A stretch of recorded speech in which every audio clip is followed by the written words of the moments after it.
Hello, everyone, and welcome to our fifth podcast in our national conversation series about customer service in the U.S. I'm Denese Waiters with J.D. and with me today is Blake Morgan.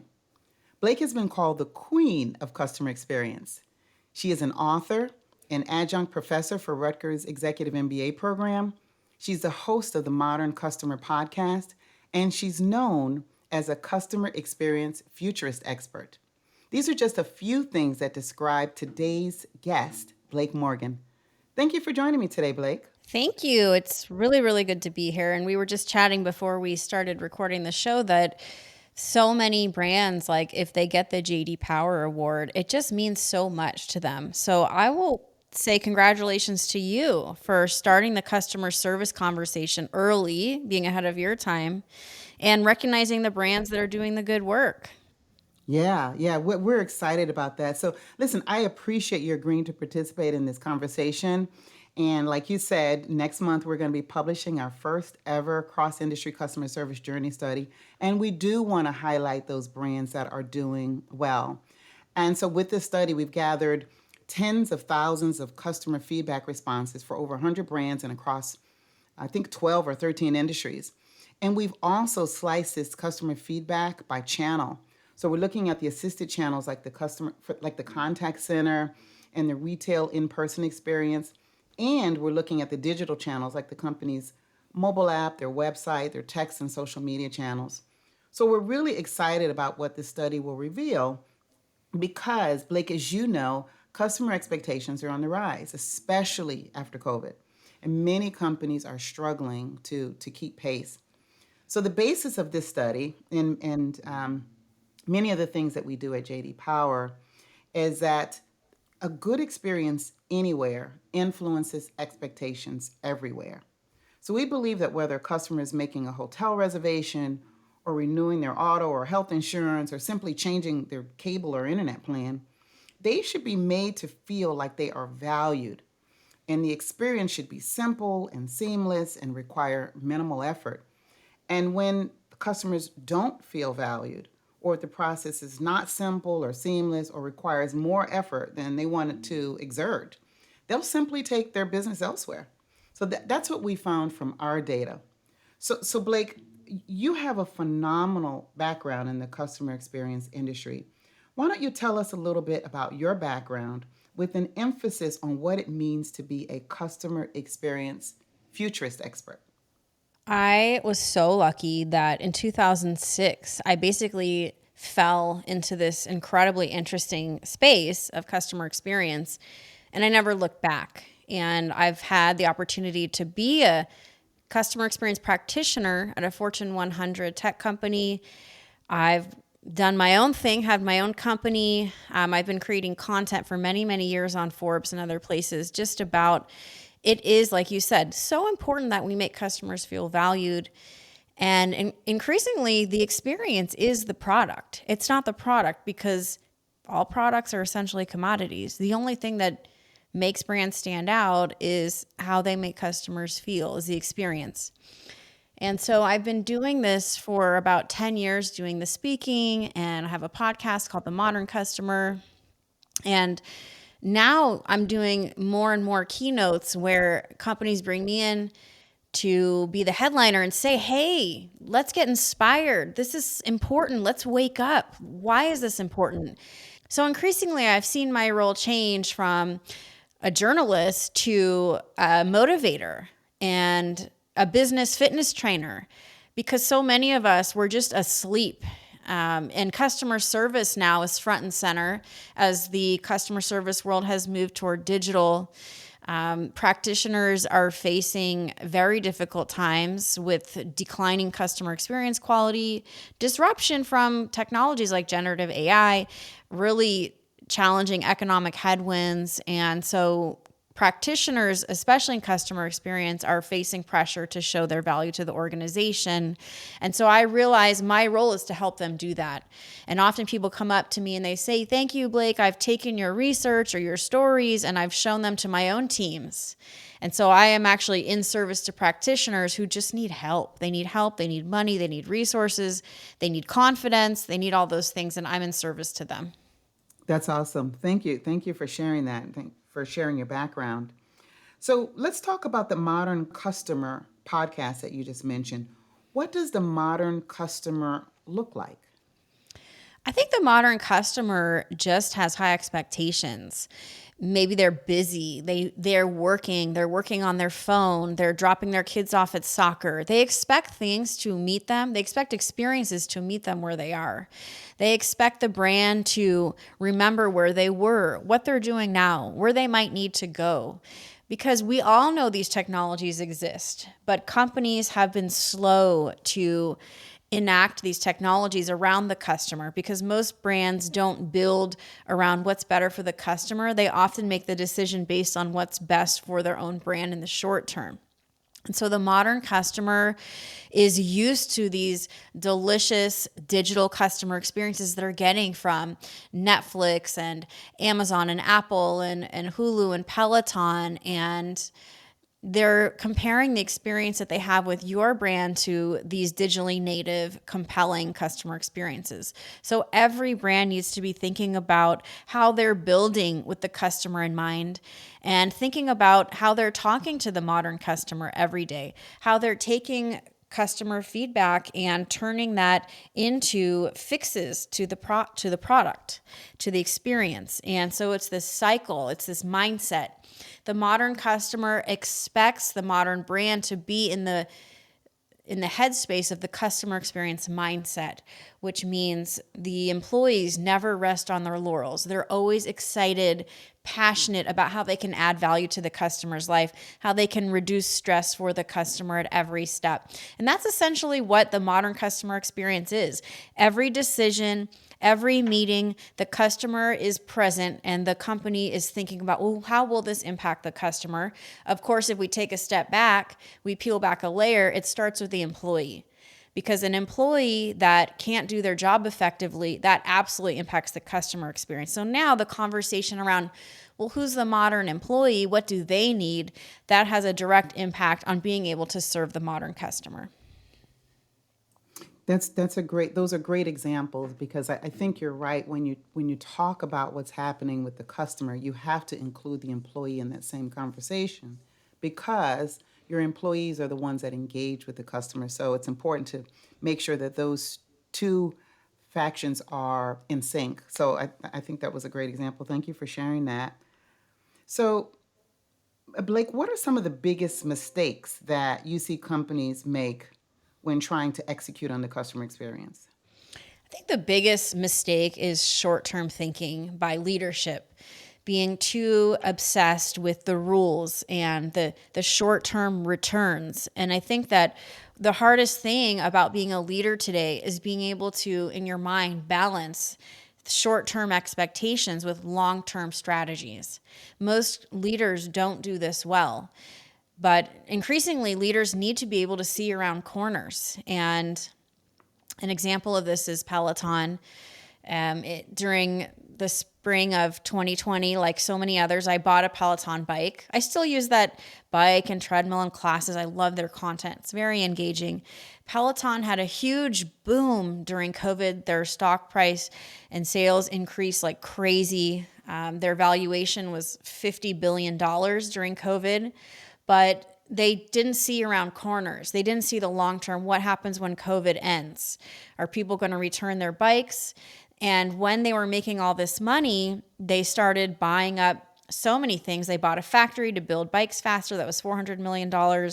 They bought a fitness company, Precor, for $400 million. They hired like crazy. They created a retail line. And they weren't methodical and thoughtful in their strategy, in their business strategy. So even though they have a compelling customer experience, if you make leadership and management missteps, it can't save your company. And we know that this was not a happy story. Peloton's valuation went from 50 billion to 3 billion, and now they're struggling to get back on track. And so customer experience cannot save your business from leadership and management missteps. it is so critical that we learn to think long term. We think about all possible scenarios of what can go wrong or what can go right and how are we going to prepare, because we know that in our personal lives, everybody listening to this podcast, overnight success does not exist. And it really shouldn't exist for companies either. The healthiest growth is slow, because if your company has a spike in demand like Peloton, that spike, it's not sustainable to accommodate those customers for the business to scale that quickly. And so actually the customer focused growth is a long-term strategy. It's a slow growth that we can accommodate and sustain over time. So I would say, to answer your question, short-termism is the biggest mistake leaders can make. Thank you for sharing that. So let's talk about personalization. What does that mean for the modern customer, and how can companies personalize experiences that are more transactional in nature? Personalization, when done well, is not simply marketing to a customer through a series of emails that are quote unquote personalized to them. It's a complete shift in how you build the customer journey, because a personalized experience, the brand knows where you've been. They don't make you repeat yourself. They know what's going on with you right now, and they have some ideas on what you might need tomorrow. Customers want this. Why would customers want to repeat themselves? For me, the biggest wake-up call for companies of all kinds that they need to go through a digital transformation is the clipboard, because we've all had that experience of going to the healthcare office and we're handed a clipboard and we know what that's going to be. That's going to be filling out a ton of data that the company should already have on the customer. And it's not a good experience. And so everybody listening to this podcast, what's your version of the clipboard? Today, technology, machine learning, and AI, we have the ability to really plow through information and figure out what's happening with the customer, what they should need. This is table stakes at this point. And privacy, I mean, if you don't know what your customers want as far as privacy, you have to ask them, what are you comfortable with?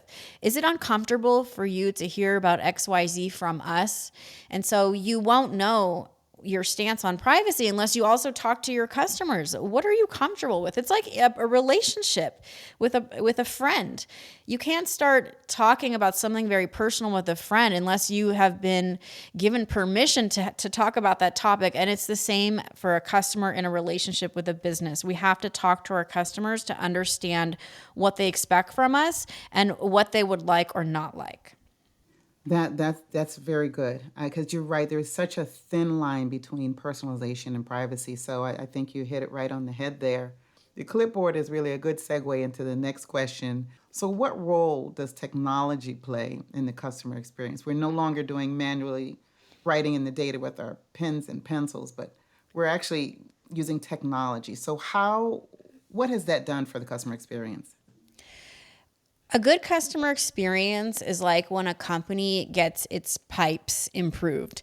The customer would never see inside the walls of the company, but they just know that things are running very smoothly. And that's the beauty of good technology. The customer might not even know that you've gone through this digital transformation. They just know the experience is much more seamless and zero friction than in the past. And so now we have technology to constantly be looking at data and analytics to understand, at least for contact center agents as well, like what is going on with the customer. For leaders, what is going on with the contact center?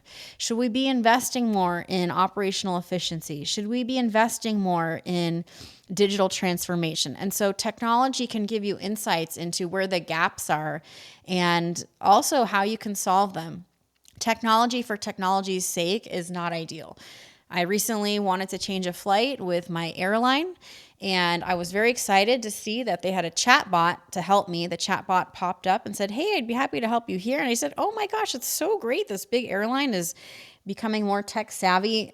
I went to fill out the information on the chatbot. The chatbot just closed randomly, and that was a terrible experience. So we can't just get excited for technology just because it's new, because it's a shiny new object.